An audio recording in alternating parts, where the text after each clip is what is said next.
ஜெபம் பண்ணுகிறோம். கர்த்தருடைய ஆலயத்திற்கு போவோம் வாருங்கள் என்று சொன்னபொழுது மனமகிழ்ச்சியாக இருந்த இந்த வசனத்திற்கு ஏற்ப ஆண்டவரே, இந்த மனமகிழ்ச்சியான ஒரு நாளுக்காக நமக்கு நன்றி செலுத்துகிறோம் அப்பா. இந்த ஒரு நாளில் ஆண்டவரே உங்களுடைய ஆசீர்வாதத்தை பெற்றுக்கொள்வதற்காக பிறகு சன்னிதானத்தில் நம்ம ஒருமித்து கூடி வந்திருக்கிறோம் அப்பா. இந்த ஆசீர்வாதத்தினால் எங்களுக்கு இந்த ஆராதனை முழுவதும் நம்முடைய மகிமையால் வழிநடத்தும்படியாக செல்கிறோம் அப்பா. ஆராதனை முழுவதும் இந்த உன்னதத்தில் பொருட்படுத்திக் கொள்ளும். இப்ப இயேசுவின் மூலம் ஜெபம் கேளும் ஜீவனுள்ள பிதாவே. ஆராதனைக்கு ஆயத்தமாக நாம் யாவரும் எழுந்து நின்று ஆராதனை ஜெபங்கள் 397 இருநூற்றாண்டிலம் 1 பாமாலை 1. ஆராதனை ஜெபங்கள் 397 இருநூற்றாண்டிலம் 1 பாமாலை 1. ஆத்மமே உன் ஆண்டவரின் திருப்பாதம் பணி.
நியாயத்தையும் நீதியும் செய்வானேயாகி அவன் தன் ஆத்மாவை பிழைக்கப்பட்டவான். என் மீறுதல்களை நான் அறிந்திருக்கிறேன், என் பாவம் எப்பொழுதும் எனக்கு முன்பாக நிற்கிறது. என் பாவங்களை பாராதபடிக்கு என்னுடைய முகத்தை மறைத்து என் அக்கிரமங்களை எல்லாம் நீக்கியவர்களோ. தேவனுக்கு இருக்கும் வழிகள் நெருங்குண்டாவிதான். தேவனை நெருங்குண்டதுமான இதயத்தை புறக்கணியே.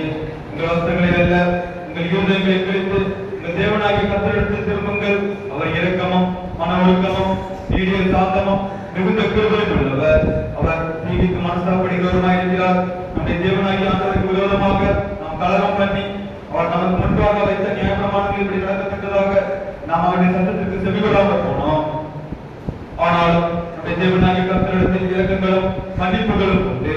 கர்த்தாவே, என்னை நன்றியும் ஆனாலும் நான் அவமாய் போகாதபடிக்கு உம்முடைய கோபத்தினாலே அல்ல, மற்றாய் நன்றியோ. மனதிருப்பங்கள் பரலோகராஜ்யம் சமீபத்திருக்கிறது. நான் எழுந்து தகப்பனிடத்திற்கு போய், தகப்பனே, வரத்துக்கு விரோதமாகவும் உமக்கு முன்பாகவும் பாவம் செய்தேன். இனிமேல் உடைய குமாரன் என்று சொல்லப்படுவதற்கு நான் பாத்திரம் அல்ல என்றேன்.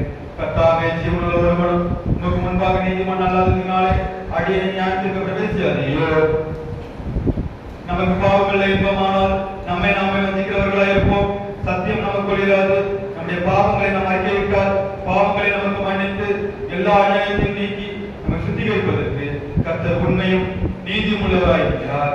பிரியமான சகோதரரே, நம்முடைய பரமபிதாவாகிய சர்வவல்லமையுள்ள தேவனுடைய அளவில்லாத தயவினாலும் இரக்கத்தினாலும் பாவம் மன்னிக்கப் பெறுவதற்காக நாம் செய்த பலவிதமான பாவங்களையும் அக்கிரமங்களையும் ஒரு சந்நிதியில் மாயமாக நினைத்துக் கொள்ளாமல் பணியவும் தாழ்மையும் துக்கமும் கீழ்ப்படுதலுடைய இதயத்தோடு பற்பல வாக்கியங்களில் நாம் ஐயப்படுகிறது. நாம் எக்காலத்திலும் தேவனுக்கு முன்பாக நம்முடைய பாவங்களை மனத்தால் அறிக்கிட வேண்டுவதும் அன்றி அவருடைய திருக்கரங்களினாலே நாம் பெற்றுக் கொண்ட மேன்மையான உபகரணங்களுக்காக தோஸ்திரம் செலுத்தவும் மிகவும் சிறந்தவருடைய புகழை பிரஸ்தாபம் பண்ணவும் அவருடைய மகா பரிசுத்த வசனத்தை கேட்கவும் நம்முடைய சரீரத்துக்கும் ஆத்மாவுக்கும் தேவையானவர்களுக்காக வேண்டிக் கொள்ளவும் நாம் கூடி வந்திருக்கிற தருணத்தில் பாவங்களை அறிக்கையிடுவது விசேஷித்த கடமையாயிருக்கிறது. ஆகையால் இங்கே இருக்கிற நீங்கள் யாவர் சுத்த விருதத்தோடும் தாழ்ந்த சத்தத்தோடும் பரம பெருவாசன தண்டையில் என்னுடனே கூட சேர்த்து நான் சொல்லுகிற பிரகாரம் சொல்ல உங்களை வேண்டிக் கொள்கிறேன். யாவர் குழந்தால் படியிட்டு பொதுவான பாவரிக்கை செய்கிறோம். சர்வ வல்லமை மிகுந்த இரக்கமும் உள்ள பிதாவே, தப்பிப்போனார்களை போல நமது வழிகளை விட்டு படித்து அழைத்து போனோம். இளைஞர்களுக்கு வசதிகளுக்கு விருப்பங்களுக்கு மிகவும் நினைத்து நடந்தோம். பரிசு கற்பனை வாழ்ந்தமாய் செய்தோம். செய்யாமல் செய்த காலங்களை செய்து வந்தோம். சுகமை இல்லை, ஆனால் மாணவரே மனிதர்களுக்கு வாக்குப்படி வழியே வாய்ப்புள்ள கட்டைகளை இருக்கும் தமிழர்களுக்கு பாவத்திற்கு சுகப்படிகளை செயல்படுத்தும் சுகோபடி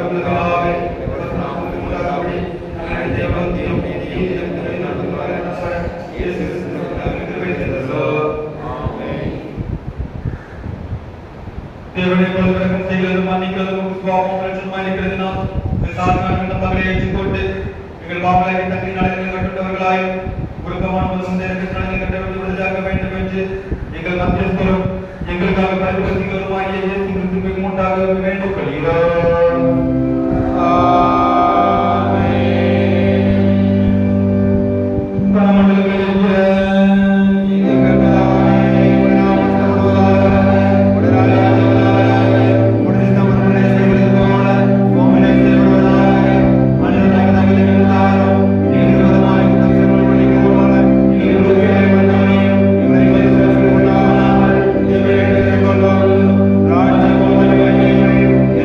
ராஜ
27.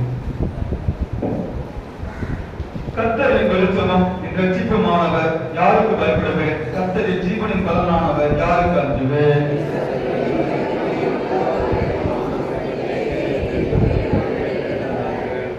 எனக்கு விரோதமாக ஒரு காரியம் இறங்கினாலும் என் இருதயம் பயப்படாது. என் மேல் யுத்தம் எழும்பினாலும் இதில் நான் நம்பிக்கையாயிருப்பேன்.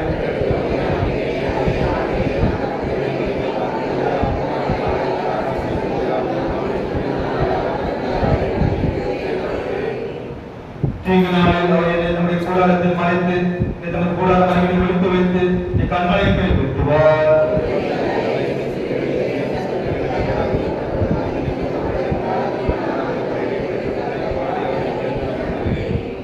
கர்த்தாவே, நான் கூப்பிடுகிற சத்தத்தை நீர் கேட்டு எனக்கு இறங்கி எனக்கு உத்தரவாதம் செய்யும்.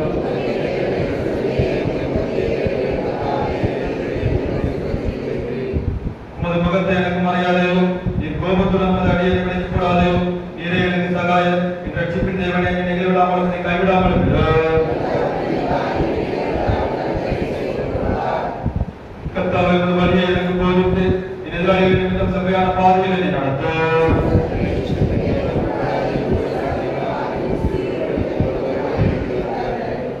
நான் ஜீவனுடன் தேசத்தில் கர்த்தருடைய நன்மை காண்பேன் என்று விசுவாசத்தில் தான் கெட்டு போயிருப்பேன்.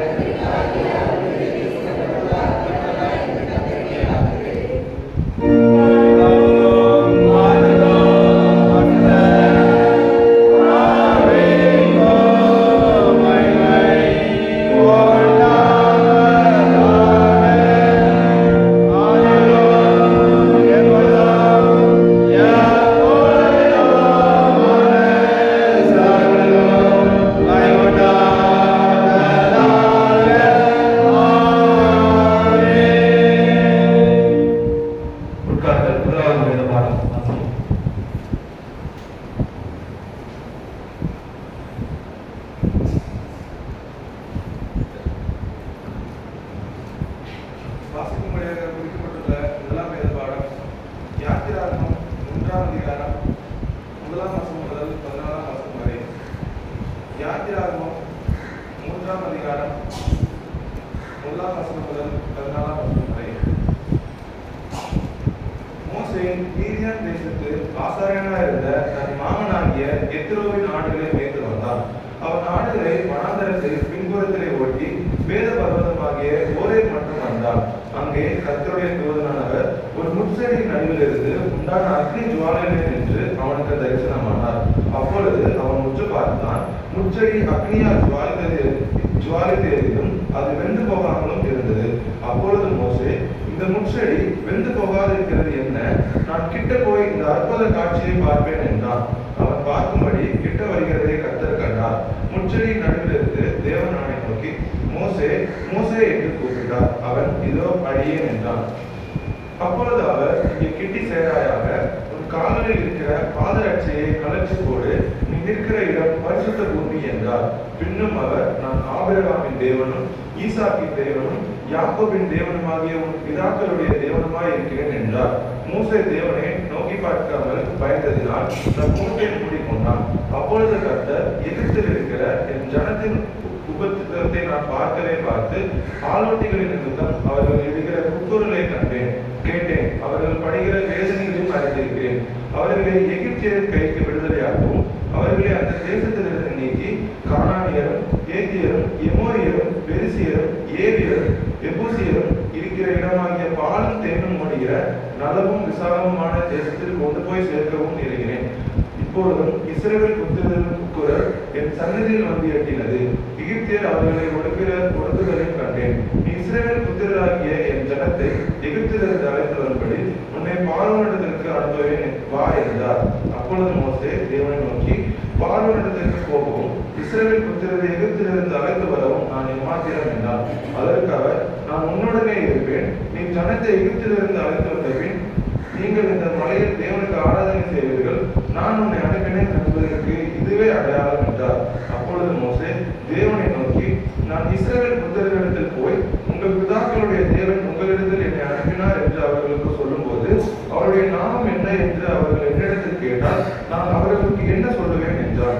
அதற்கு தேவன், இருக்கிற மோசே சொல்லி, இருக்கிறேன் என்பவர் என்னையும் உங்களிடத்தில் அனுப்பினார் என்று இஸ்ரவேல் புத்திரருடைய சொல்லுவாயாக என்றார். வாசிக்கும்படியாக குறிக்கப்பட்டுள்ள முதலாம் வேத பாடம் வாசித்தாயிற்று.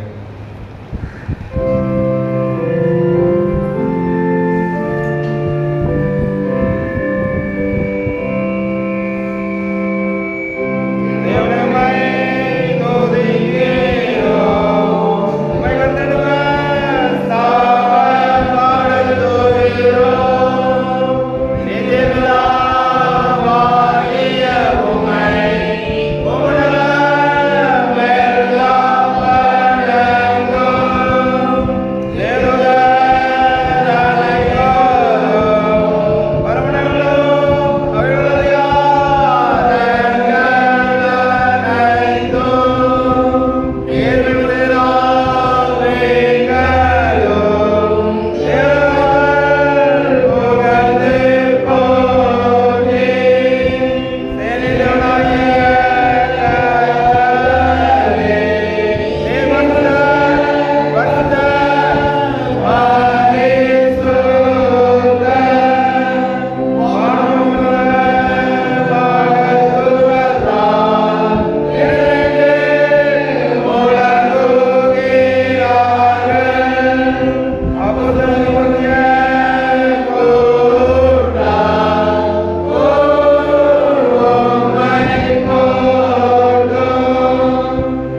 வேதபாரம் வாசிக்கிறேன்.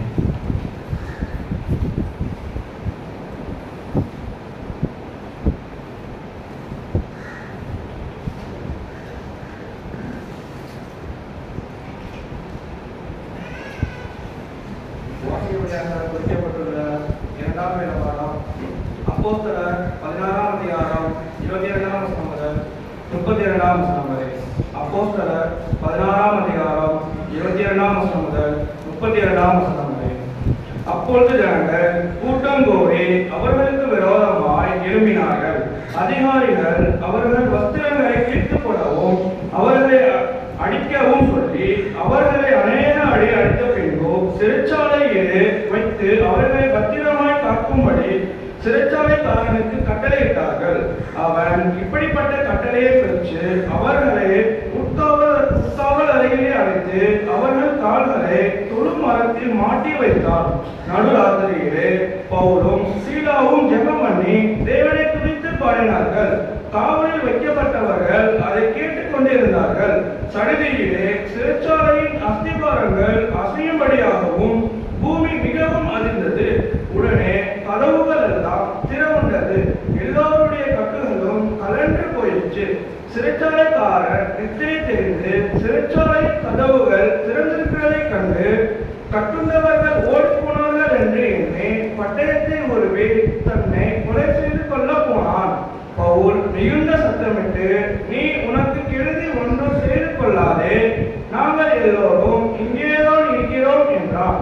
அப்போது அவன் தீபங்களை கொண்டு வர சொல்லி உள்ளே ஓடி நடுநடுங்கி பவுலுக்கும் சீலாவுக்கும் முன்பாக விழுந்து அவர்களை வெளியே அழைத்து வந்து, ஆண்டவரே, ரட்சிக்கப்படுவதற்கு நான் என்ன செய்ய வேண்டும் என்றான். அதற்கு அவர்கள், கர்த்தராகிய இயேசு கிறிஸ்துவை விசுவாசி, அப்பொழுது நீயும் உன் வீட்டாரும் ரட்சிக்கப்படுவீர்கள் என்று சொல்லி அவனுக்கும் அவன் வீட்டில் இருந்த யாவருக்கும் கர்த்தருடைய வசனத்தை போதித்தார்கள். வாசிக்கப்படியாக குறிக்கப்பட்டுள்ள இரண்டாம் வேதபாரம் வாசித்தார். பிள்ளைகள் சத்தியவசனம் கூறுவார்கள்.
பரிபூரண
சத்திய வசனம் யாரும் சேர்ந்து சொல்லுவோம்.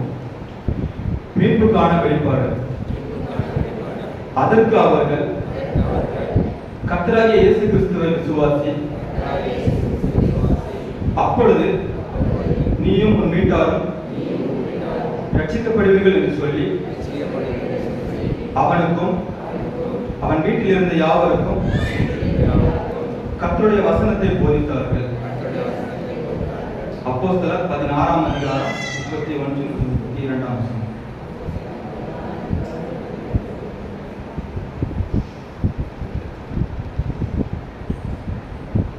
வருகின்ற வாரத்திற்கான சத்திய வசனம் உபாகமம் 7ஆம் அதிகாரம் 6ஆம் வசனம். பரிசுத்தராய் இருங்கள், நீ உன் தேவனாகிய கர்த்தருக்கு பரிசுத்த ஜனம். பூச்சக்கரத்தில் உள்ள எல்லா ஜனங்களிலும் உன் தேவனாகிய கர்த்தர் உன்னை நமக்கு சொந்தமாயிருக்கும்படி தெரிந்து கொண்டார். சபை மக்களுக்கு ஒரு சில அறிவிப்புகள். ஆராதனை முடிந்த பிறகு வாலிப பெண்கள் கூட்டம் ஆலயத்தில் வைத்து நடைபெறும். வாலிப பெண்கள் யாரும் கலந்து கொள்ளும்படியாக கேட்டுக்கொள்கிறோம். மதியம் 2 மணிக்கு தாய்மார் கூட்டம் ஆலயத்தில் வைத்து நடைபெறும். தாய்மார்கள் யாரும் கூடுகையிலே கலந்து கொள்ளும்படியாக கேட்டுக்கொள்கிறோம். மாலை 3:30 மணிக்கு ஞாயிறு பாடசாலை வகுப்புகள் ஆலயத்தில் வைத்து நடைபெறும். பெற்றோர்கள் பிள்ளைகளை பாடசாலை வகுப்புகளுக்கு அனுப்பி வைக்கும்படியாக கேட்டுக்கொள்கிறோம். இன்று மாலை நமது ஆலயத்தில் கரண் ஜெப கூட்டமாக நடைபெறும். இன்று மாலை ஆராதனையில் நமது ஆலயத்தில் கரண் ஜெப கூட்டமாக நடைபெறும். சபை மக்கள் தங்கள் கை பிரயாசங்களை ஆலய தீப ஒளிக்காக தந்து உதவும்படி கேட்டுக்கொள்கிறோம். இந்திய மிஷனரி சங்கம் சார்பாக கீழமாதபுரம் கடையம் பகுதியில் உள்ள இயேசு விடுவிக்கிறார் ஜெபமலையில் ஜனவரி 13 மற்றும் 14ஆம் தேதி திங்கட்கிழமை மாலை 4 மணி முதல் செவ்வாய் மாலை 4 மணி வரை குடும்ப முகாம் நடைபெற இருக்கிறது. சபை மக்கள் கலந்து கொள்ளும்படியாக கேட்டுக்கொள்கிறோம். சிஎஸ்ஐ தூத்துக்குடி ஆசிரியர் திருமண்டலம் ஆண்கள் ஐக்கிய சங்கம் நடத்தும் 1000 ஆண்கள் மாநாடு மாதபுரம் இயேசு விடுவிக்கிறார் ஜெபமலையில் 16/1/2025 அன்று காலை 9 மணி முதல் மாலை 4 மணி வரை நடைபெறும்.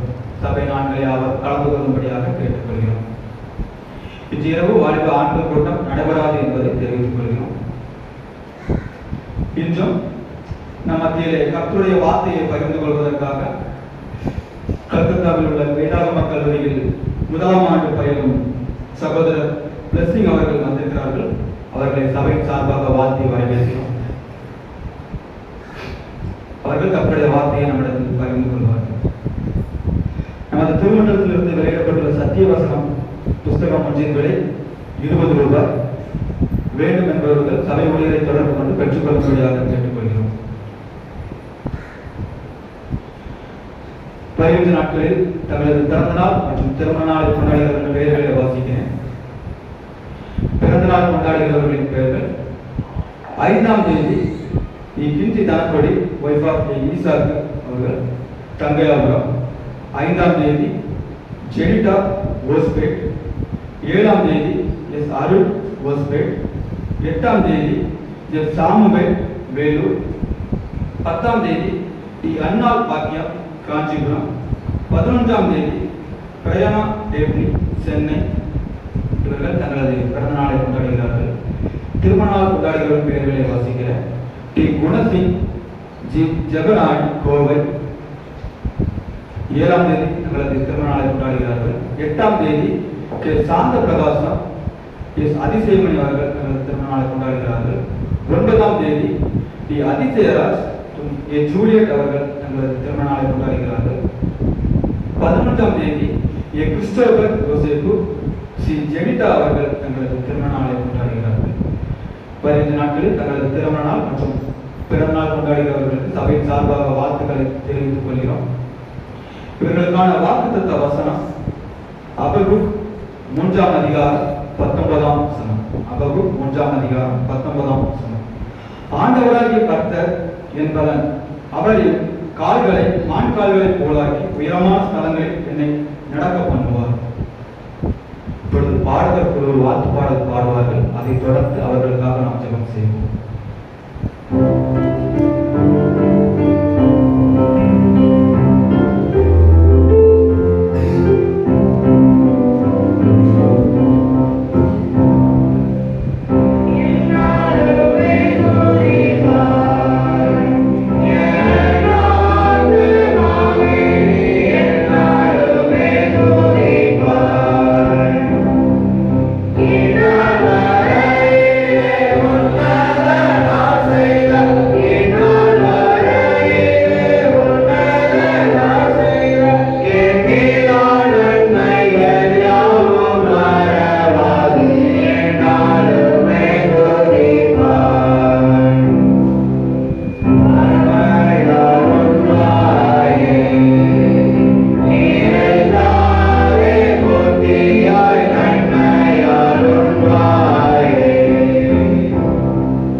நீர் தந்த இந்த மகிமையான வேலைக்காக நமக்கு நன்றி செலுத்துகிறோம் அப்பா.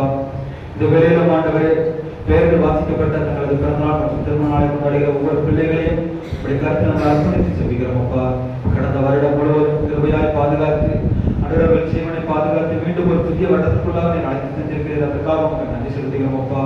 அன்றவர் இந்த புதிய வருடத்திலும் ஆண்டவரே அவர்கள் எதிர்பார்க்கிற எல்லா விதமான ஆசீர்வாதங்களையும் ஆண்டவரை எல்லா விதமான காரியங்களையும் கை பிரயாசங்களை ஆசீர்வதித்து வழிநடத்தும்படியாய் செல்கிறோம் அப்பா. வருஷத்தை நன்மையால் முடி சுட்டுகிற கர்த்தர் உடைய பிள்ளைகளின் வருஷத்தை ஆண்டவரை நன்மையால் முடி சுட்டி வழிநடத்தும்படியாய் செல்கிறோம் அப்பா. இதோ உள்ளங்கையில் வரைந்து வைத்திருக்கிறேன் என்று சொன்னது போல ஆண்டவரை உங்களுடைய பிள்ளைகளின் வாழ்வை உள்ளங்கையில் தாங்கும்படியாக நாங்கள் செல்கிறோம் அப்பா. அவர்கள் கால்களை மண்கால்களை போலாக்கி உன்னவரை நடக்க பண்ணுவேன் என்று சொன்னது போல ஆண்டவரை எல்லா இக்கட்டுகளிலும் எல்லா இடங்களிலும் பாதுகாத்து நீர் பிள்ளைகளை வழிநடத்த பண்ண முடியாது செல்கிறோம் அப்பா. உங்களுக்கு முழுவதுமாக உடைய கருத்தில் அர்ப்பணிக்கிறோம். துதி கனம் மகிமை எல்லாவற்றையும் உமக்கே செலுத்துகிறோம். இயேசுவின் மூலம் ஜெபம் ஜீவனுள்ள பிதாவே.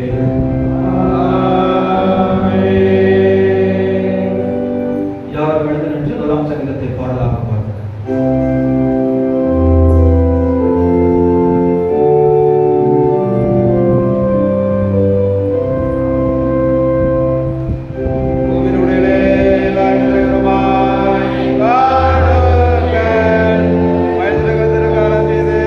ஆனந்த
நிறைந்த பரலோக பிதாவே, உமது நேசகுமாரன் மூலமாக பெற்ற நற்செய்தியை விசுவாசிக்கவும் பாவத்திலிருந்து மீட்டுக் கொள்ளவும் எங்களை அழைத்தமைக்காக உமக்கு நன்றி செலுத்துகிறோம். நாங்கள் ஒரு மகத்துவமான வழிபாடுகளை புரிந்து கொள்ளவும் பழையவைகளை கலைத்துவிட்டு புதுவாழ்வை பெற்றுக்கொள்ளவும் கிருபை புரியும். கிறிஸ்துவுக்குள் வெளிப்படுத்தப்பட்ட மீட்பினை அனைவருக்கும் எடுத்துரைக்கிறோம். இதற்கு ஆற்றல் தரும் கர்த்தராகிய இயேசு கிறிஸ்துவின் நாமத்தில் வேண்டிக் கொள்கிறோம் பிதாவே.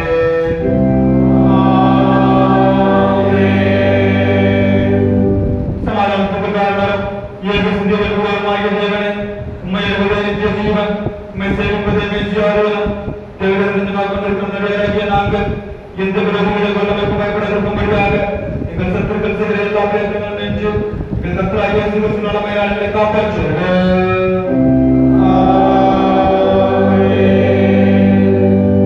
சர்வ வல்லமையுள்ள நித்திய தேவனே, இந்நாளில் எங்களை சுகமாய் நடத்தி வந்த எங்கள் பரமபிதாவாகிய கர்த்தாவே, இந்நாளிலும் மிகுந்த வல்லமையால் எங்களை காப்பாற்றி நாங்கள் யாதொரு பாவத்துக்கு உட்படாமல் எவ்விதமான மாசுதல் மகப்படாமலும் அது பார்வைக்கு நீதியை செய்வதற்கு நாங்கள் செய்கிற எல்லாவற்றையும் உம்முடைய ஆளுகளால் நடத்திட வேண்டும் என்று எங்கள் கர்த்தராகிய இயேசு கிறிஸ்து மூலமாய் வேண்டிக் கொள்கிறோம்.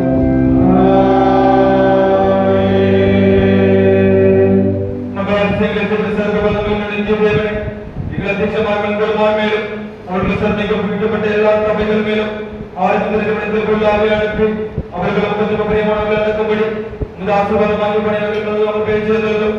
கர்த்தாவே, எங்கள் காரியகர்த்தரும் மத்தியஸ்தருமாகிய இயேசு கிறிஸ்துவின் முன்பாக இதை கட்டளையிட்டோம்.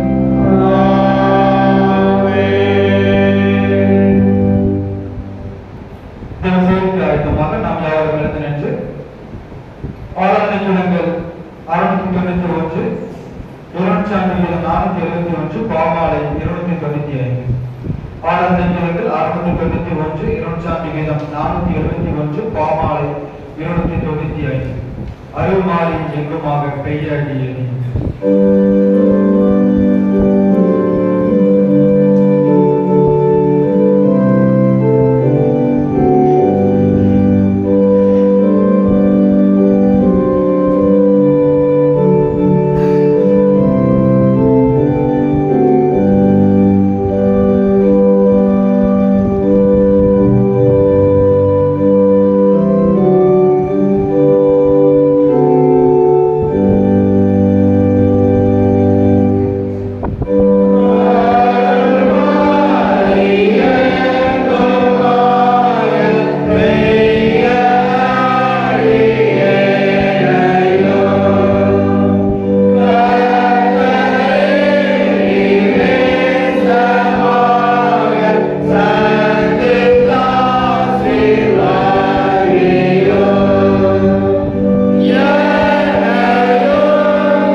தலைமை தாழ்த்தி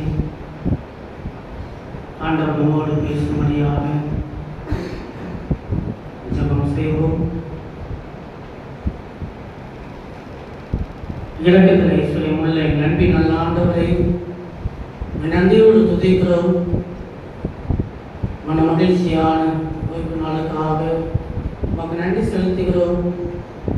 அப்பா, அந்த வேலையிலே துதிக்க, உடைய நாமத்தை மகிமைப்படுத்த, உடைய வார்த்தைகளை தியானிக்க நீங்கள் கொடுத்த நல்ல வேலைக்காக துதிக்கிறோம்.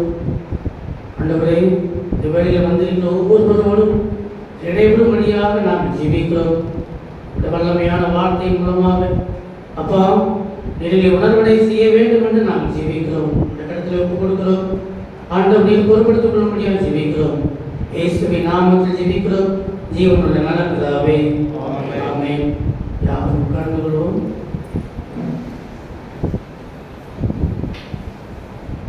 அல்லேலூயா, அல்லேலூயா.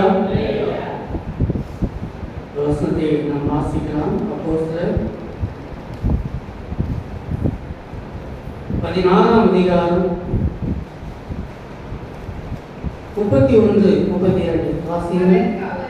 அதற்கு அவர்கள், கர்த்தராகிய இயேசு கிறிஸ்துவை விசுவாசி, அப்பொழுது நீயும் உன் வீட்டாரும் ரட்சிக்கப்படுவீர்கள் என்று சொல்லி அவனுக்கும் அவன் வீட்டில் இருந்த யாவருக்கும் கர்த்தருடைய வசனத்தை போதித்தார்கள். அதற்கு அவர்கள், கர்த்தராகிய இயேசு கிறிஸ்துவை விசுவாசி, கர்த்தராகிய இயேசு கிறிஸ்துவை விசுவாசி. எல்லாருக்கும் ஒரு கேள்வி என்னன்னா, எப்படி விசுவாசிக்கிறது? கர்த்தராகிய இயேசு கிறிஸ்துவை விசுவாசி என்று வேதம் சொல்லி இருக்க, எப்படி நான் ஆண்டவரை விசுவாசிக்க, ஆண்டவரை விசுவாசிக்க என்னால் முடியவில்லையே என்று அனைவரும் நினைக்கிறோம். ஏதோ ஒரு பிரச்சனை வரும் பொழுது, ஏதோ ஒரு கஷ்டம் வரும் பொழுது நான் ஆண்டவரை மறுதளித்து விடுகிறேனே, நான் அவிசுவாசத்தோடு இருந்து விடுகிறேனே. என் வாழ்க்கையிலே அநேக காரியங்கள் அவிசுவாசமான வாழ்க்கையாகவே இருக்கிறது என்று அநேகர் எண்ணிக்கொண்டிருக்கிறோம். கர்த்தராகிய இயேசு கிறிஸ்துவை விசுவாசி, அப்பொழுது நீயும் உன் வீட்டாரும் ரட்சிக்கப்படுவீர்கள். நாம் மீட்கப்படுவோம் என்று வேதம் சொல்லப்படுகிறது. நாம் மீட்கப்பட வேண்டுமேயானால் கர்த்தராகிய இயேசு கிறிஸ்துவை நாம் விசுவாசிக்க வேண்டும். ஆண்டவரை விசுவாசிக்க நாம் பிரயாசப்படுகிறோம், ஆனால் ஆண்டவரை விசுவாசிக்க முடியவில்லை. வேதத்திலே அநேக வசனங்களை குறித்து நாம் பார்க்கின்றோம், அநேக தேவனுடைய வார்த்தைகளை குறித்து நாம் பார்க்கின்றோம். அநேக வார்த்தைகளை குறித்து நாம் பார்க்கும் பொழுது ஆண்டவரை விசுவாசிப்பது ஐயோ கடினமாக இருக்கிறதே என்று தோன்றுவது போல இருக்கிறது. ஒரு வசனத்தை நாம் வாசிக்கலாம். மத்தேயு 7ஆம் அதிகாரம் 13, 14 வசனங்கள். ஒருத்தர் வாசியுங்கள். மத்தேயு 7ஆம் அதிகாரம் 13, 14 வசனங்கள். இடுக்கமான வாசல் வழியாய் உட்பிரவேசியுங்கள். கேட்டுக்கு போகிற வாசல் விரிவும் வழி விசாலமாய் இருக்கிறது, அதன் வழியாய் பிரவேசிக்கிறவர்கள் அநேகர். ஜீவனுக்கு போகிற வாசல் இடுக்கமும் வழி நெருக்கமாய் இருக்கிறது, அதை கண்டுபிடிக்கிறவர்கள் சிலர். ஆண்டவரை விசுவாசிக்க கூடாதபடிக்கு, ஆண்டவர் மீது நம்பிக்கை வைக்க கூடாதபடிக்கு இங்கே நான் பார்க்கின்ற இந்த வசனமானது எனக்கு தடுக்கின்றதாக இருக்கிறது. அது என்ன தடுக்கிறது என்று யோசித்து பார்க்கும் பொழுது, ஆண்டவர் ஒரு வாசலை வைத்திருக்கின்றார்.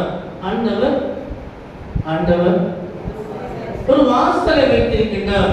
அந்த வாசல் எப்படி இருக்கிறது என்று பார்க்கும் பொழுது, அது இடுக்கமான வாசலாக இருக்கிறது. எப்படி இருக்கா? அது இடுக்கமான வாசலா இருக்கிறது. வழி எப்படி இருக்கு அப்படின்னு பார்த்தோம்னா, அது நெருக்கமா இருக்கிறது. அது மட்டுமல்ல, அதை கண்டுபிடிக்கிறவங்க எத்தனை பேரா? ஆமா, சிலர் மாத்திரமே. இந்த வசனத்தை நாம் பார்க்கும் பொழுது ஆண்டவரை விசுவாசிப்பது ஐயோ கடினமாக இருக்கும் போலயே என்று இருக்கின்றது. ஆண்டவர் வைத்திருக்கின்ற ஒரு பாதை, ஆண்டவர் வைத்திருக்கின்றதான அந்த ஒரு வாசலானது அது இடுக்கமான வாசலாக இருக்கின்றது. அது வழி நெருக்கமாக இருக்கிறது. அதை கண்டுபிடிக்கிறவர்கள் சிலராக இருக்கிறார்கள். இதை பார்க்கும் பொழுது நமக்குள்ளாகவே ஒரு கேள்வி எழுகின்றது. ஆண்டவரை என்னால் விசுவாசிக்க முடியுமா? ஆண்டவரை என்னால் விசுவாசித்து அவர் கொடுக்கின்ற அந்த ரட்சிப்பை என்னால் பெற்றுக்கொள்ள முடியுமா என்ற கேள்விக்குறியோடு கூட நீங்கள் நானும் இங்கே வந்திருக்கலாம். ஆண்டவர் நம்மோடு இடைபெற விரும்புகின்றார். ஆண்டவர் ஏன் இங்கே வாசலை இடுக்கமாக வைத்திருக்கின்றார்? சொல்லுங்க பார்ப்போம், பேசுங்க. ஆண்டவர் ஏன் வாசலை இடுக்கமாக வைக்கணும்? எதுக்கு ஆண்டவர் வாசல் இடுக்கமாக வைக்கணும்? கொஞ்சம் பெருசா வச்சா எல்லாரும் போயிடலாம் தான். எதுக்கு ஆண்டவர் இடுக்கமா வைக்கணும்? ஏன் புரியல? வழி தவறிடக்கூடாது அப்படிங்கிறதுக்காக இடுக்கமா வச்சிருக்காங்க அப்படின்னு சொல்றாங்க. யோசித்து பாருங்களேன், இடுக்கமான வாசல் எதற்காக என்று யோசித்து பார்க்கும் பொழுது அந்த இடுக்கமான வாசலை தீமை செய்கிறவர்களும் கண்டுபிடித்து விடக்கூடாது என்பதற்காக வைத்திருக்கின்றார். அல்லேலூயா, அல்லேலூயா. ஆண்டவர் ஏன் இடுக்கமான வாசலை வைத்திருக்கிறார் என்று பார்க்கும் பொழுது தீமை செய்கிறவர்கள், ஆண்டவருக்கு விரோதமாக துரோகம் பண்ணுகின்றவர்கள், பாவம் செய்கிறவர்களும் அந்த வாசலுக்குள் பிரவேசித்து விடக்கூடாது என்பதற்காக ஆண்டவர் இடுக்கமான வாசலை வைத்திருக்கின்றார்.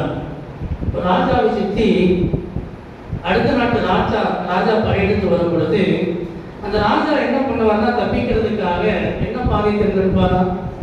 ஒரு சுரங்க பாதையை தேர்ந்தெடுப்பார். அவர் ஏன் சுரங்க பாதையை தேர்ந்தெடுக்கிறாரு? ஏன் மாற்று பாதையை தேர்ந்தெடுக்கிறாரு? ஏன்னா அந்த பாதை தான் தப்பி பிழைக்கிற ஒரு வழி. ஆண்டவர் ஏன் இடுக்கமான பாதையை வைத்திருக்கிறார்? அது தப்பி பிழைப்பதற்கு ஏதுவான வழி. அல்லேலூயா, அல்லேலூயா. ஆண்டவர் நாம் தப்பி பிழைக்க வேண்டும் என்பதற்காக அந்த வழியை வைத்திருக்கின்றார், அந்த ஒரு வாசலை வைத்திருக்கின்றார். அது இடுக்கமான வாசல் நாம் தப்பி பிழைக்க வேண்டும் என்பதற்காக வைக்கப்பட்ட ஒரு வாசலாக இருக்கின்றது. அது மாத்திரமல்ல, அந்த வாசலிலே எதிரிகள் வந்துடக்கூடாது என்பதற்காகத்தான் அந்த வாசலை ஆண்டவர் இடுக்கமாக வைத்திருக்கின்றார். அந்த வாசல் அது இடுக்கமான வாசலாக இருக்கின்றது. ஒருவேளை கேட்கலாம், சரி வாசல் இடுக்கமா இருக்கு, வழி எப்படி இருக்கான்? அது நெருக்கமா இருக்கான். ஆண்டவர் வாசலை எப்படி வைத்திருக்கிறார், அதாவது வழியை எப்படி வைத்திருக்கிறார் என்று பார்க்கும் பொழுது அது நெருக்கமா இருக்கிறது. ஏன் ஆண்டவர் நெருக்கமா வைத்திருக்கிறார்? எதுக்கு வச்சிருக்கிறார்? எதுக்கு வச்சிருக்கிறார்? ஏன் நெருக்கமா வைக்கணும்? ஆண்டவர் ஏன் நெருக்கமாக வைத்திருக்கிறார் என்று ஒருவேளை நாம் கேள்வி கேட்போமே, ஆனால் நாம் நெருக்கத்திலே கர்த்தரை நோக்கி கூப்பிட, நெருக்கத்திலே ஆண்டவர் நமக்கு உதவி செய்ய, நெருக்கத்திலே ஆண்டவர் நம்மோடு கூட உரையாட, நெருக்கத்திலே நாம் கேட்கின்ற கேள்விகளுக்கு, நாம் கேட்கின்ற காரியத்துக்கு பதில் கொடுப்பதற்காக ஆண்டவர் வந்து நெருக்கமான பாதையை வைத்திருக்கின்றார். அடுத்து நம்ம பார்த்தோம்னா அதை கண்டுபிடிக்கிறவர்கள் சிலர். அநேகருக்கு ஒரு கேள்வி, அந்த லிஸ்ட்ல நான் இருப்பேனா? அந்த லிஸ்ட்ல நான் இருப்பேனா? சிலர் சொல்லி ஆண்டவர் சொல்லிட்டாரு, அந்த லிஸ்ட்ல நான் இருப்பேனா அப்படிங்கிற கேள்வி எல்லாருக்குள்ளே இருக்கிறது. லிஸ்ட்ல நீங்கள் நான் இருக்கிறோமா இல்லையா என்பதை சோதிப்பதற்கான ஒரு தருணம் இந்த நாளிலே கொடுக்கப்படுகிறது. நாம் கொஞ்சம் விரிவாக இந்த பகுதியை நாம் கவனிக்க போகின்றோம். மீண்டுமாக அதே வசனத்துக்கு நேராக நாம் திருப்பி மத்திய 7ஆம் அதிகாரம் 14ஆம் வசனத்தை உங்களுக்காக நான் மீண்டுமாக வாசிக்கின்றேன். ஜீவனுக்கு போகிற வாசல் அது இடுக்கமானது. ஜீவனுக்கு போகிற வாசல் அது இடுக்கமானது. வாசிக்கலாமா? யோவான் 10ஆம் அதிகாரம் 9ஆம் வசனம் வாசிங்க. யோவான் 10ஆம் அதிகாரம் 9ஆம் வசனம். யாது வாசலாம்? நானே வாசல். என் வழியாய் ஒருவன் பிரவேசித்தால் அவன் ரட்சிக்கப்படுவான், அவன் உள்ளும் புறமும் சென்று மேய்ச்சலை கண்டடைவான். ஆண்டவராகிய இயேசு கிறிஸ்து கூறுகின்றார், நானே வாசல். யார் வாசலாம்? நானே வாசல். என் வழியாய் ஒருவன் பிரவேசித்தால் அவன் ரட்சிக்கப்படுவான். நாம் ரட்சிக்கப்பட வேண்டுமே ஆனால் நாம் வாசலை கண்டுபிடிக்க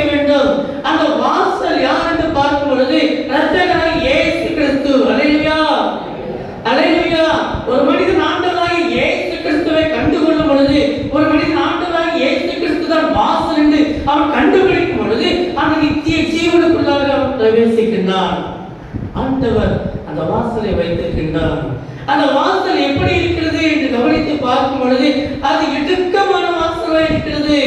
ஏன் ஆண்டவர் இடுக்கமான வாசலை வைத்திருக்கிறார் என்று நாம் கவனித்து பார்க்கும் பொழுது ஒரே ஒரு காரியம்தான், நம்மை தாழ்த்துவதற்காக இடுக்கமான வாசலை வைத்திருக்கின்றார். நல்லா யோசித்து பாருங்களேன். இப்போ எனக்கு கைட்டு 5.9, இப்போ ஒரு கேட் இருக்கு, அது ஒரு 5.2 வச்சுருந்தேன். நான் என்ன பண்ணணும்? எப்படி போகணும்? குனிஞ்சுதான் போகணும், வேற வழி கிடையாது. இல்லை நான் குனிய மாட்டேன், நெஞ்ச நிமிடத்துக்கு நடப்பேன்னு நினைச்சேன். எத்தனை தடவை நான் நிமித்திட்டே போனாலும் நான் போக முடியுமா?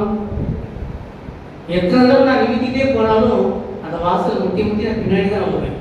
ஆண்டவர் ஏன் ஒரு இடுக்கமான வாசலை வைத்திருக்கிறார் என்றால் நாம் தாழ்மைப்பட வேண்டும் என்பதற்காக அந்த வாசலை வைத்திருக்கின்றார். நாம் குனிந்துதான் போக முடியும். நாம் நம்முடைய வாழ்க்கையிலே நம்மை தாழ்த்தாவிட்டால் அந்த வாசலுக்குள் பிரவேசிக்க முடியாது. வேதம் வீதமாக சொல்லுகின்ற தேவன் பெருமையுள்ளவர்களுக்கு எதிர்த்து நிற்கின்றார், தாழ்மை உள்ளவர்களுக்கோ அவர் கிருபை அளிக்கின்றார். அந்த வாசலுக்குள் நீங்கள் நாம் பிரவேசிக்க வேண்டுமே ஆனால் நாம் செய்ய வேண்டிய ஒரே ஒரு காரியம் என்ன? நாம் நம்மை தாழ்த்த வேண்டும். நாம் வாசிக்க கேட்டோம் அப்போஸ்தலர் 14ஆம் அதிகாரத்திலே அந்த சிறைச்சாலைக்காரனுடைய வாழ்க்கையில் காணப்பட்ட ஒரு மாற்றம் என்ன? பவுலும் சீலாவும் அங்கே சிறைச்சாலையை துதித்து ஆண்டவரை நோக்கி ஜெபம் பண்ணி துதித்து பாடிக்கொண்டு இருந்த பொழுது அங்கே கட்டுகள் எல்லாம் கலந்து போயிட்டு அங்கே இருந்த சிறைச்சாலை கதவு எல்லாம் அசைந்தது என்று நாம் பார்க்கின்றோம். இப்ப சிறைச்சாலைக்காரன் ஓடி வரான். ஐயோ, எல்லாரும் தப்பிச்சு போயிட்டாங்களோ, கைதிகள் எல்லாம் தப்பிச்சு போயிட்டாங்களோ பயந்து அவன் தன்னையே கொலை செய்து கொள்ள பார்த்தபோது பவுலும் சீலாவும் சொல்றாங்க, நீ உனக்கு ஒன்றும் பண்ணிக்கிடாத, நாங்க இங்கதான் இருக்கோம். உடனே அவன் பயந்து நடுங்கி, ஆண்டவரே நான் ரட்சிக்கப்படுவதற்கு என்ன செய்ய வேண்டும்? மாத்திரம் இல்ல, அவன் என்ன செஞ்சான் நீங்க பாருங்க. அப்போஸ்தலர் அதே 14ஆம் அதிகாரத்துல நாம் பார்க்கும் பொழுது 30ஆம் வசனம், 29ஆம் வசனம் வாசிங்க. அப்பொழுது அவன் தீபங்களை கொண்டு வர சொல்லி உள்ளே ஓடி நடுநடுங்கி பவுலுக்கும் சீலாவுக்கும் முன்பாக விழுந்தான். இந்த சிறைச்சாலைக்காரனை குறித்து நாம் பார்க்கும் பொழுது அவர் அரசாங்க அதிகாரி, அரசாங்க வேலை பார்க்கின்றவர். இப்பொழுது தனக்கு ஒரு நெருக்கம் வந்த பொழுது அவர் பவுலையும் சீலாவையும் பார்த்து அவன் விழுந்தான் என்று வேதம் சொல்லுகின்றது. அந்த நெருக்கம் வந்த பொழுது அவன் தன்னையே மறந்து இப்பொழுது விழுந்து கிடக்கின்றான். அவன் தன்னை தாழ்த்த ஆரம்பித்தான். இந்த சிறைச்சாலைக்காரனுடைய வாழ்க்கையில மாற்றம் எப்பொழுது உண்டானது? நெருக்கம் வந்த பொழுது அவன் தன்னை தாழ்த்த ஆரம்பித்தான். தன் நிலையை மறந்து அவன் தாழ்த்த ஆரம்பித்தான். ஒருவேளை ஆண்டவராகிய இயேசுவுக்கு முன்பாக நீங்கள் நாம் நிற்போமே ஆனால் எந்த ஒரு மனிதனும் நிலைநிற்க முடியாது. அவர் தன்னை தாழ்த்திதான் ஆக வேண்டும். என்னுடைய செல்வாக்கு, என்னுடைய அந்தஸ்து என்னை காப்பாற்றும் என்று ஒருவேளை நினைத்துக் கொண்டு இருப்போமே ஆனால் காப்பாற்றாது. இந்த சிறைச்சாலைக்காரனுடைய வாழ்க்கையிலே மாற்றம் உண்டானது. அவன் விழுந்து கிடந்தான். அங்கே பவுலுக்கும் சீலாவுக்கும் முன்பாக விழுந்து கிடந்தான். நெருக்கம் வந்த போது அவன் விழுந்து கிடந்தான். இந்த வாழ்க்கையிலே நாம் ஜீவனுக்குள் பிரவேசிக்க வேண்டுமே ஆனால் நாம் தேவனுக்கு முன்பாக நாம் மனத்தாழ்மையாய் நாம் விழுந்து கிடக்க வேண்டும். ஆண்டவர் அதைத்தான் எதிர்பார்க்கின்றார். நாம் தேவனுக்கு முன்பாக தாழ்த்தாவிட்டால் அந்த ஜீவனுக்குள் நாம் பிரவேசிக்கவே முடியாது. ஆகவேதான் ஆண்டவர் அந்த ஜீவனுக்கு போகிற அந்த வாசலை அவர் இடுக்கமாக வைத்திருக்கின்றார். அவர் இடுக்கமாக வைத்திருக்கின்றார். நாம் தாழ்மைப்பட வேண்டும் என்பதற்காக அவர் இடுக்கமான வாசலை ஆண்டவர் இங்கே வைத்திருக்கின்றார். பிலிப்பியர் 2ஆம் அதிகாரம் 8ஆம் வசனத்திலே நாம் பார்க்கும் பொழுது ஆண்டவராகிய இயேசு கிறிஸ்துவை குறித்து வேதம் எவ்விதமாக கூறுகின்றது. வாசியுங்கள் பிலிப்பியர் 2:8. அவர் மனுஷரூபமாய் காணப்பட்டு மரண பரியந்தமும், அதாவது சிலுவையின் மரண பரியந்தமும் கீழ்ப்படிந்தவராகி தம்மை தாமே தாழ்த்தினார். ஆண்டவராகிய இயேசு கிறிஸ்துவை குறித்து வேதம் என்ன கூறுகின்றது? அவர் மனுஷரூபமாய்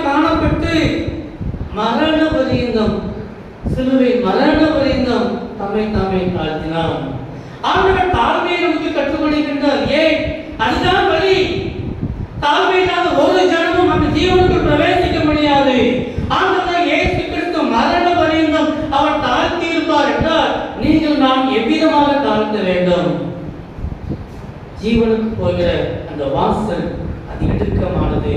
நாம் குனிந்து, நாம் பணிந்து குனிந்து முழங்கற்படியிட கடவோம் என்று சங்கீதக்காரன் பாடுகின்றான். இந்த வாழ்க்கையில அந்த தாழ்மை இருக்கிறதா என்பதை நாம் யோசித்து பார்க்க நாம் அழைக்கப்படுகிறோம். அடுத்ததாக நாம் பார்க்கும் பொழுது ஜீவனுக்கு போகிற வழி எப்படி இருக்கா? வழி எப்படி இருக்கா? அது நெருக்கமா இருக்கிறது. ஆண்டவரே, நீங்க ஏன் வழியை நெருக்கமா வைத்திருக்கிறீர்? ஐயோ, இந்த வாழ்க்கையில ஏன் விதமான கஷ்டங்கள், ஏன் விதமான பாடுகள், ஏன் உபத்திரவங்கள் என்று ஒருவேளை நீங்கள் கலங்கிக் கொண்டிருக்கலாம். ஆண்டவர் ஏன் நெருக்கத்தை வைத்திருக்கின்றார், ஏன் நம்முடைய வாழ்க்கையை பாடுகளை வைத்திருக்கிறார் யோசித்து பார்க்கும் பொழுது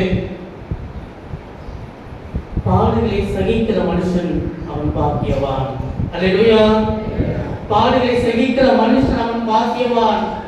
ஆண்டவர் பாடுகளை ஏன் வைத்திருக்கின்றார்? அவனை பாக்கியவனாய் நிறுத்துவதற்காக, நீங்கள் நான் பாக்கியவான் என்று சொல்லப்படுவதற்காக ஆண்டவர் நம்முடைய வாழ்க்கையிலே அவர் பாடுகளை அனுமதிக்கின்றார். எல்லாருக்கும் ஆசை என்ன தெரியுமா? எனக்கெல்லாம் பாடே வேண்டாம், பாடே வேண்டாம்ப்பா. எதுக்கு ஜெபம் வரும், எதுக்கு சர்ச்சுக்கு வரும்? இசப்பா, பாடே வேண்டாம். புது வருஷம் வந்தாச்சு, போன வருஷம் வரைக்கும் இருந்ததுலாம் போதும், இந்த வருஷம் எனக்கு என்ன வேண்டாம், பாடே வேண்டாம், எந்த தொல்லையும் வேண்டாம், கிருபையாய் காத்துக்கொள்ளும். நம்ம ஜெபம் எப்படி இருக்குமா? நம்மளை கிருபையாய் காத்துக்கொள்ளும். நல்லதுதான். ஆனால் ஆண்டவர் பாடுகளை வைத்திருக்கின்றார். ஒருவன் என்னை பின்பற்றி வர விரும்பினால் அவன் தன்னை தான் வெறுத்து தன் சிலுவை அனுதினம் எடுத்துக்கொண்டு என்னை பின்பற்ற கடவன். ஆண்டவர் என்ன சொல்லி இருக்கிறார்? என்ன சொல்லி இருக்கிறார்? அவர் பின்பற்ற விரும்பினா என்ன செய்யணுமா? தன்னைத்தான் வெறுத்து தன் சிலுவை எடுத்துக்கொண்டு பின்பற்றணுமா? அப்ப எதை எடுத்துக்கொண்டு பின்பற்றணும்? தன் பாடுகளை எடுத்துக்கொண்டு அவரை பின்பற்ற கடவன் என்று ஆண்டவர் எழுதி வைத்திருக்கின்றார். வாழ்க்கையிலே பாடுகள் அவசியமாக இருக்கிறது. அது அவசியமாக இருக்கின்றது. ஒருவேளை நாம் நினைக்கலாம், அநேகரை பார்த்து நீ ஆண்டவரை பின்பற்றுகிறாயே, ஆண்டவரை பின்பற்றி நீ போய்கொண்டிருக்கிறாயே, உன்னுடைய வாழ்க்கையில் ஏன் இது நடந்தது? ஏன் உலக ஆசீர்வாதம் உனக்கு இல்லை? எல்லாருக்கும் கிடைக்கிறது. ஆண்டவர் அறியாத ஜனத்துக்கு இருக்கிற ஆசீர்வாதம் கூட உனக்கு இல்லையே. நீ ஆண்டவரை பின்பற்றி தானே போய்கொண்டிருக்கிறாய். ஏன் ஏன் ஏன் என்று கேள்வி கேட்கும் பொழுது நமக்குள்ளே ஐயோ என்ன பதில் சொல்ல, இப்படி கேட்கிறாங்களே நினைத்துக் கொண்டிருக்கிறோம். வேதம் தெளிவாக சொல்லுகின்றது. மத்தேயு எடுத்துக்கொள்ளுங்கள். மத்தேயு 5ஆம் அதிகாரம் 11ஆம் வசனத்தை வாசியுங்கள். மத்தேயு 5ஆம் அதிகாரம் 11ஆம் வசனம். என் நிமித்தம் உங்களை நிந்தித்து துன்பப்படுத்தி பலவித தீமையான மொழிகளையும் உங்கள் பேரில் பொய்யாய் சொல்வார்களானால் பாக்கியவான்களாயிருப்பீர்கள். ஆண்டவர் நீ பாக்கியவானாய் இருப்பாய் என்று சொல்லுகிறார். யாரை பார்த்து சொன்னார்? யாரை பார்த்து சொன்னார்?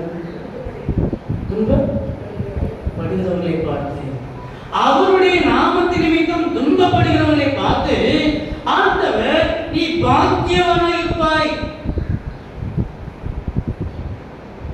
நீ பாக்கியவானாய் இருப்பாய்.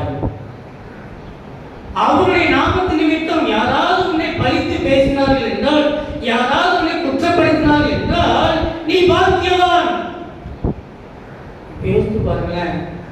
அடுத்தவங்க நம்மளை துன்பப்படுத்துறது, திட்டுறது, பழித்து பேசுறது நல்லதுக்கா கெட்டதுக்கா? ஏன் நல்லது? ஆண்டவர் நம்மை பாக்கியவனாக கருதுகின்றார். நீங்கள் நானும் பாக்கியவான்கள். ஏன்? நம்மை மற்றவர்கள் துன்பப்படுத்தும் பொழுது, தேவனுடைய நாமத்தின் நிமித்தமாக நம்மை குற்றப்படுத்தும் பொழுது வேதம் சொல்லுகின்றது, நீங்கள் நானும் பாக்கியவான்கள். அல்லேலூயா, அல்லேலூயா. நீங்கள் நானும் பாக்கியவான்கள் என்று வேதம் கூறுகின்றது. அதனால தான் மோசே இந்த உலக ஆடம்பரத்தை காட்டிலும் தேவனுடைய ஜனங்களோடு கூட துன்பத்தை நான் தெரிந்து கொள்வேன் என்று அவன் தெரிந்து கொண்டான். நாம் வாசிக்கலாமா? எபிரேயர் ஆகியோர் இவ்விதமாக எழுதுகின்றார். எபிரேயர் 11ஆம் அதிகாரம் 25ஆம் வசனம் வாசியுங்கள். அநித்தியமான பாவ சந்தோஷங்களை அனுபவிப்பதை பார்க்கிலும் தேவனுடைய ஜனங்களோடு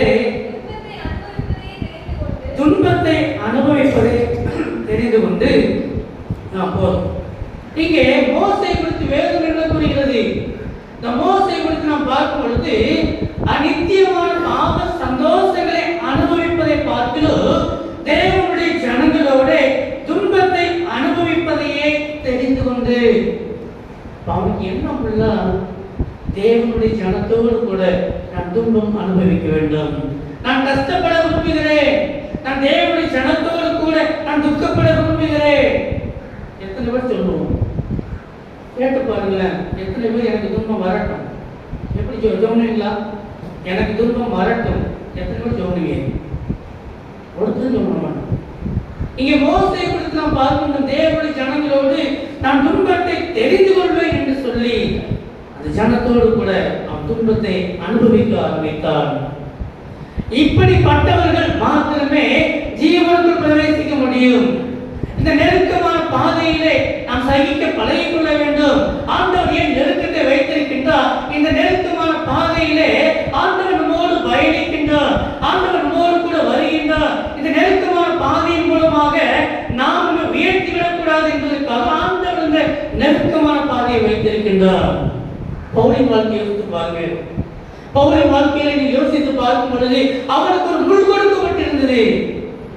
தேவ ஊழியன் தான், ஆண்டவருக்காக வைராக்கியமா ஊழியம் செய்தவன் தான். ஆனால் ஆண்டவர் உள்ளே வைத்திருந்தார். ஏன் அவனுடைய வாழ்க்கை நெருக்கம் காணப்பட்டது? ஏன் அவனுடைய வாழ்க்கையான கஷ்டம் காணப்பட்டது? அவன் ஜெபித்து பார்த்தான். ஆண்டவர் என் கிருபை உனக்கு போதும் என்று பதில் கொடுத்தான்.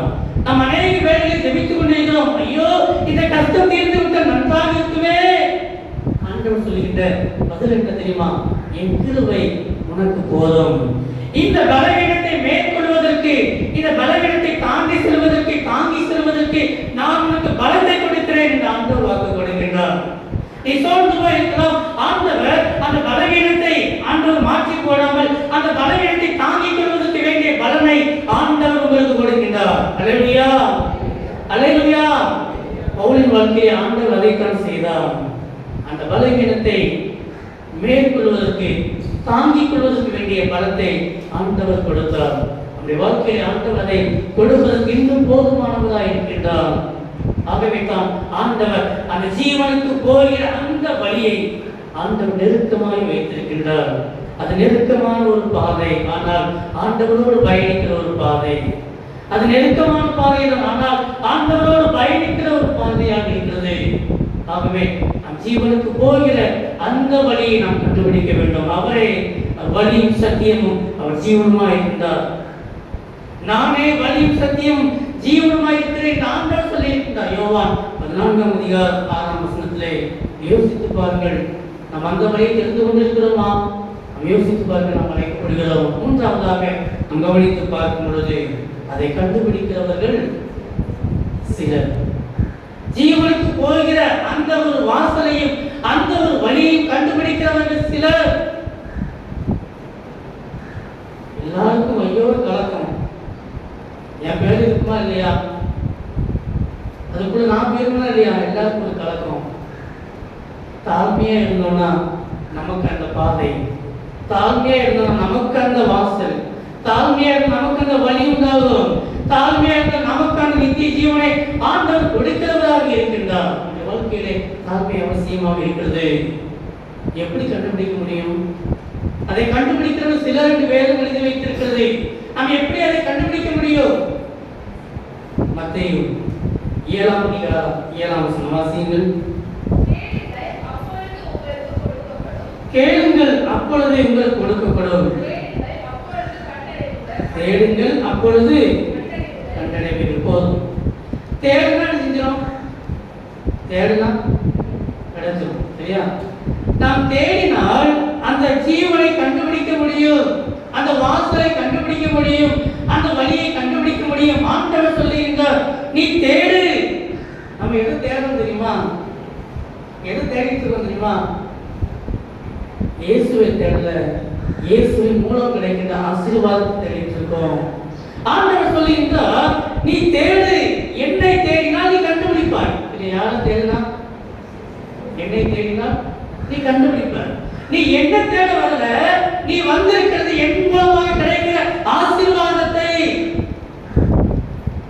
ஒருத்தரும் நித்திய ஜீவனுக்குள்ள பிரவேசிக்க முடியாது.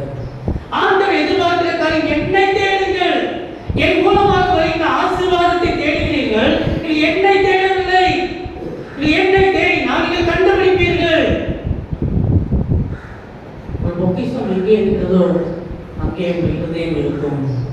பொக்கிஷமாக எதை வைத்திருக்கின்றோம்? நாம் பரலோகத்தை வைத்திருக்கிறோமா? அந்த பரலோகத்தை கொடுக்கின்ற இயேசுநாதரை வைத்திருக்கிறோமா? ஒருவேளை நீங்கள் யோசித்து பாருங்கள், அந்த பரலோகத்தில் இயேசு இல்லை என்றால் நாம் பரலோகத்துக்கு போனாலும் வேஸ்ட் தானே.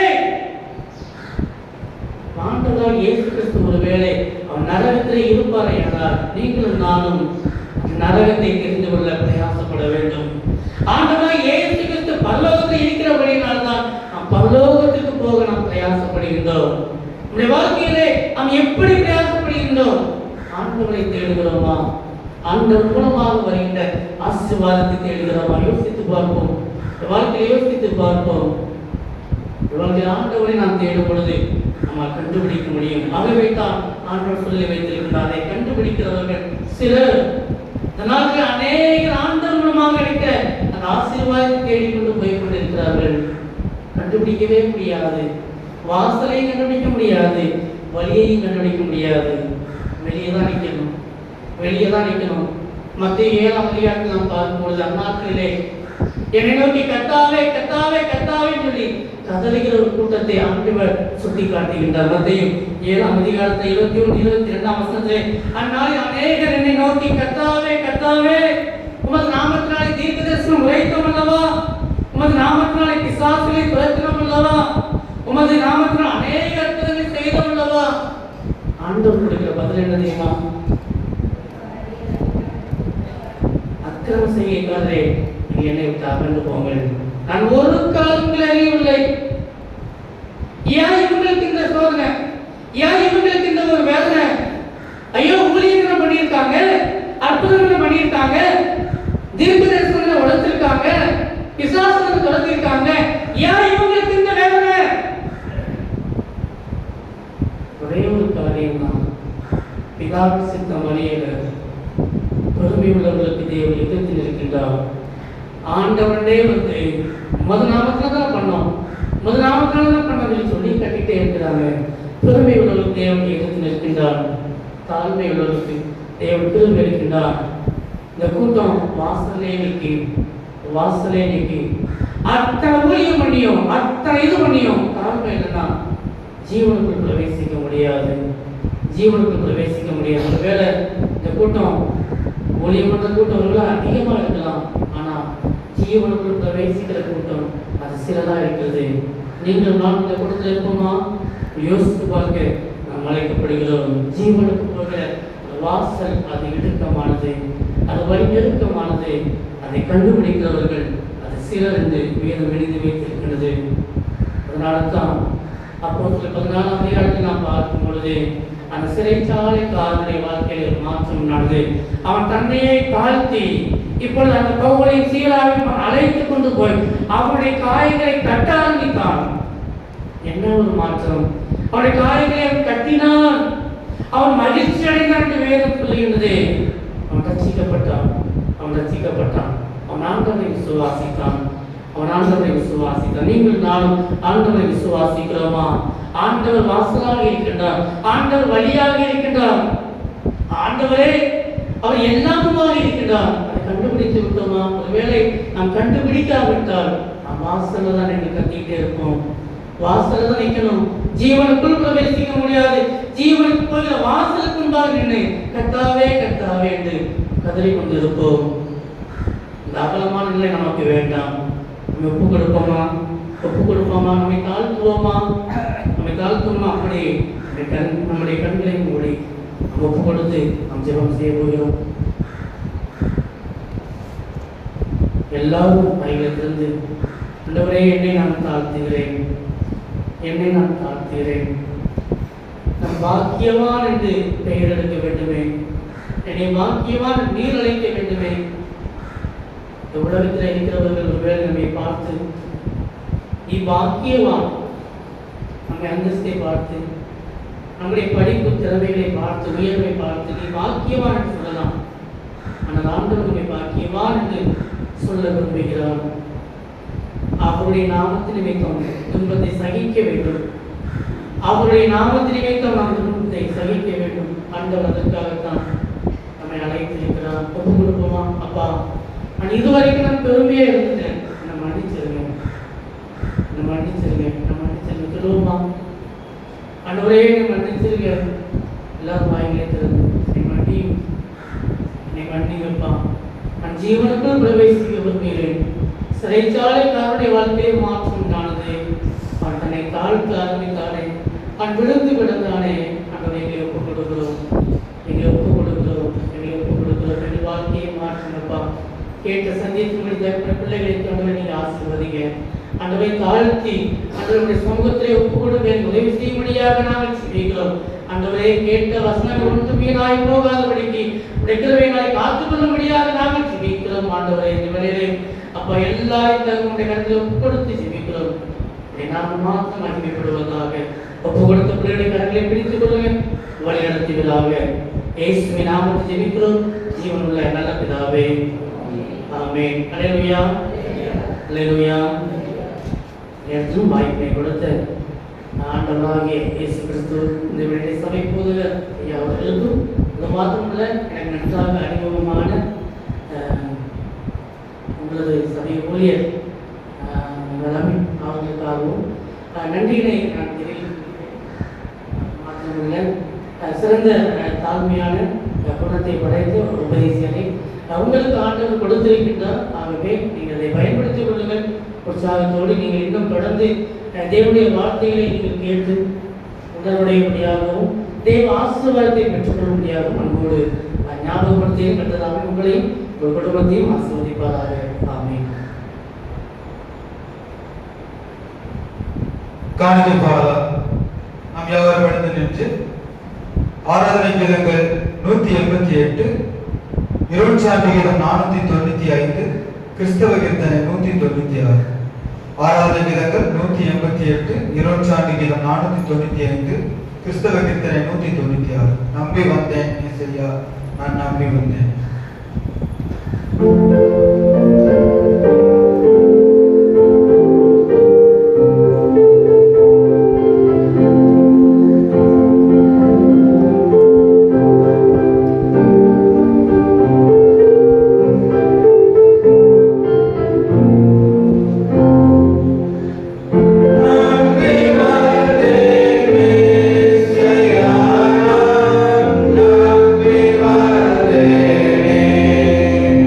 Yeah.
அப்பா. இந்த பரிசுத்த ஓய்வு நாளிலும் உங்களுடைய சன்னிதானத்தில் ஒருமித்து கூடியவர் தந்த கிருபைக்காக உங்களுக்கு செலுத்துகிறோம் ஆண்டவரே. இந்த நாளிலும் ஆண்டவரே நாங்கள் உபகரித்து படைத்திருக்கின்ற இந்த காணிக்கைகளை இவன் ஏற்றுக்கொண்டு அங்கீகரிக்கும்படியாக நாங்கள் ஜெபிக்கிறோம் அப்பா. எங்கள் வாழ்விலை தந்திருக்கும் ஆசீர்வாதங்களை எங்களுக்கு தந்திருக்கும் பரிபூரணத்திலிருந்து நாங்கள் உபகரித்து படைத்திருக்கிறோம் அப்பா. முழு மனதோடும் அவருடைய முழு பலத்தோடு நாங்கள் உபகரித்து படைத்திருக்கிற காணிக்கைகளை ஏற்றுக்கொண்டு அவருடைய படைத்த ஒவ்வொரு பிள்ளைகளையும் நீங்கள் ஆசீர்வதிக்கும்படியாக நாங்கள் ஜெபிக்கிறோம் அப்பா. படைக்கப்பட்ட பை காணிக்கைகள் கவர் காணிக்கைகள் ஒவ்வொன்றையும் இவன் ஏற்றுக்கொண்டு பலனை நாங்கள் பெற்றுக்கொள்ள கிருபை செய்யும்படியாக ஜெபிக்கிறோம் அப்பா. நாங்கள் எப்பொழுதும் உங்களுக்குள்ளாகவும் எங்களுக்குள்ளாகவும் ஜீவிக்கிறதற்கு கிருபை செய்யும்படியாக நாங்கள் ஜெபிக்கிறோம். மீட்பர் இயேசுவின் மூலம் ஜெபங்களும் ஜீவனுள்ள பிதாவே.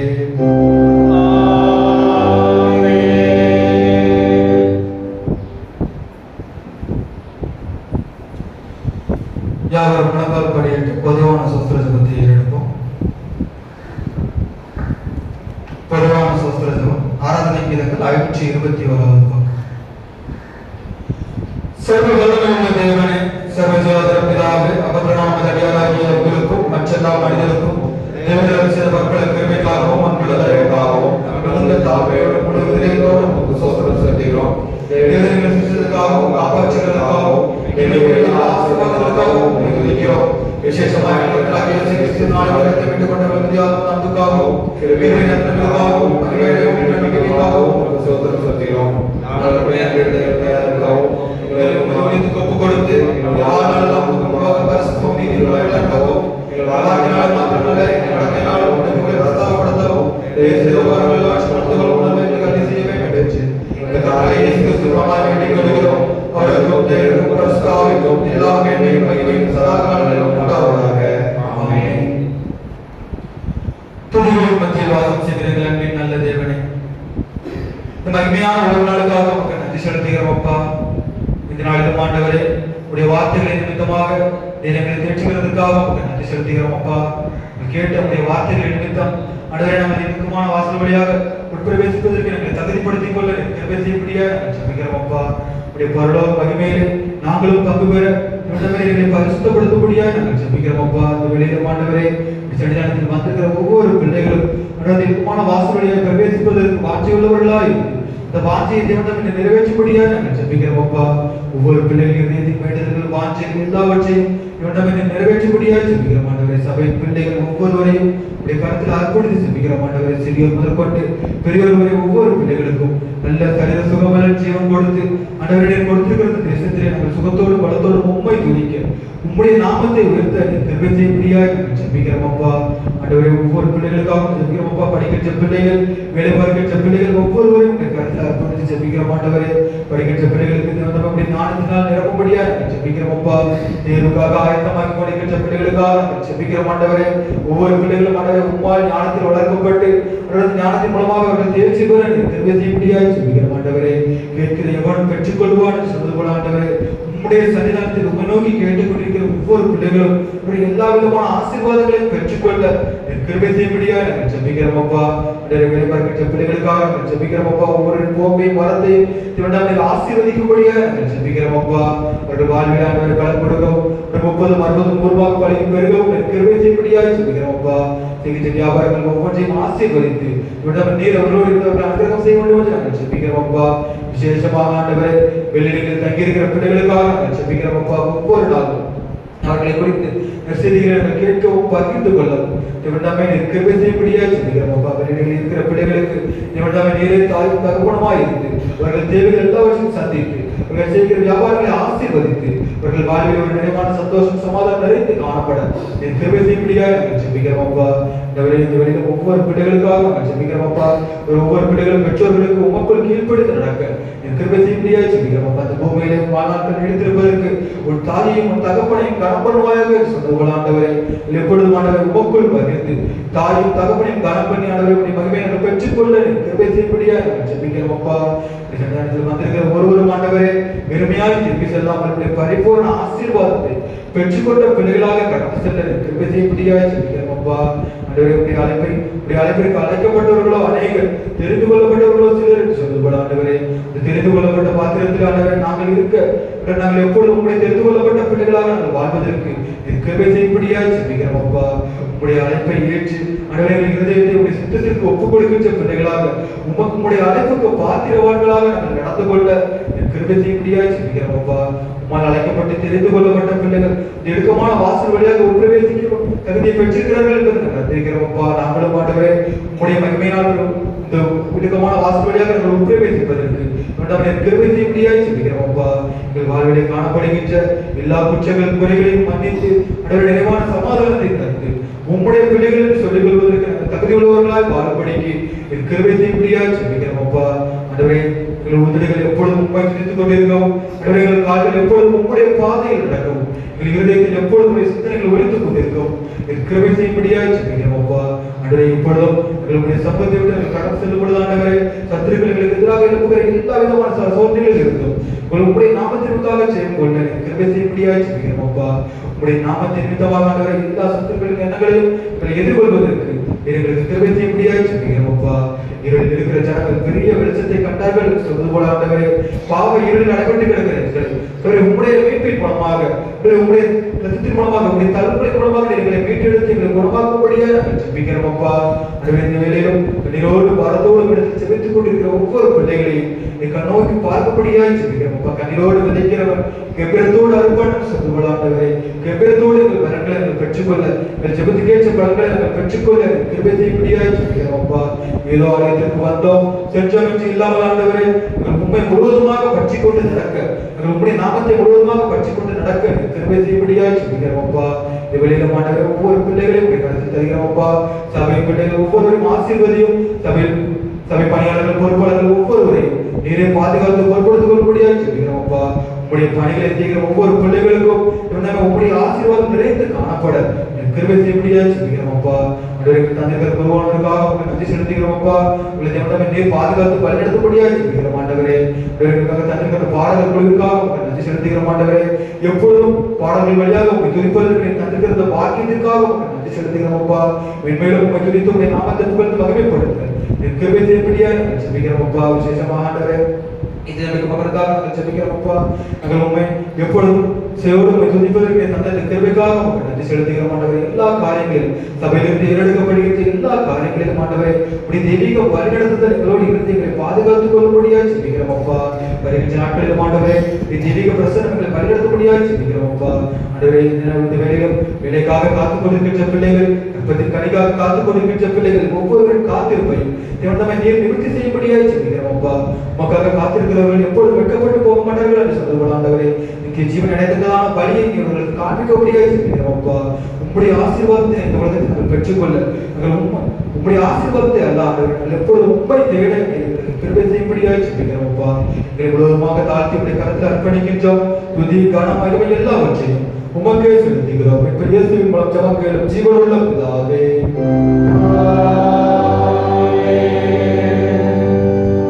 இத்தருணத்தில் உணப்பட்ட மனிதர்கள் பொதுவான விண்ணப்பங்களை செய்ய எங்களுக்கு கிருபை தர வல்லமையுள்ள தேவனே, இரண்டு விரோத மனங்களை கூடி வரும் பொழுது அவர்கள் கேட்கவில்லை என்று வாக்கு இருக்கிறீர்கள் கர்த்தாவே.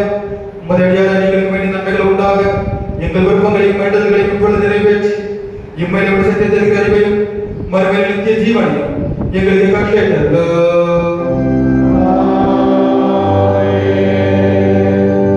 நம்முடைய கர்த்தராகிய இயேசு கிறிஸ்துவின் கிருபையும் பிதாவாகிய தேவனுடைய அன்பும் பரிசுத்த ஐக்கியமும் நம்மளோடும் என்றும் என்றும் சதா காலம் தங்கியிருப்பதாக.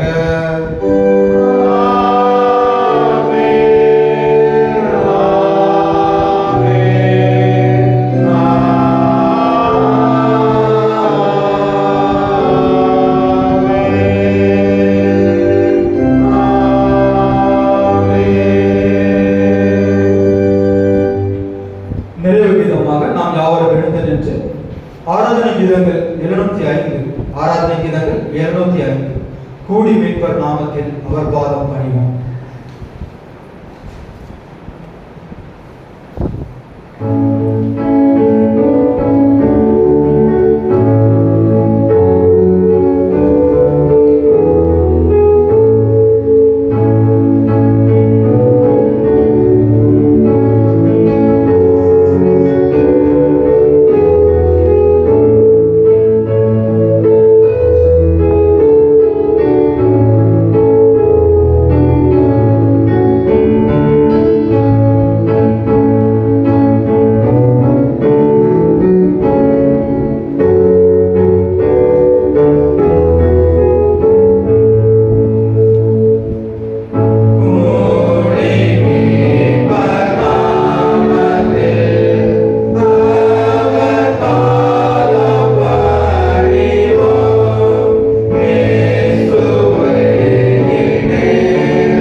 எங்கள் கண்மலை மீட்பருமாகிய கர்த்தாவே, எங்கள் வாய் வார்த்தைகளும் எங்கள் இருதயத்தின் தியானமும் எப்பொழுது சமூகத்தில் பிரதியாயிருப்பதாக.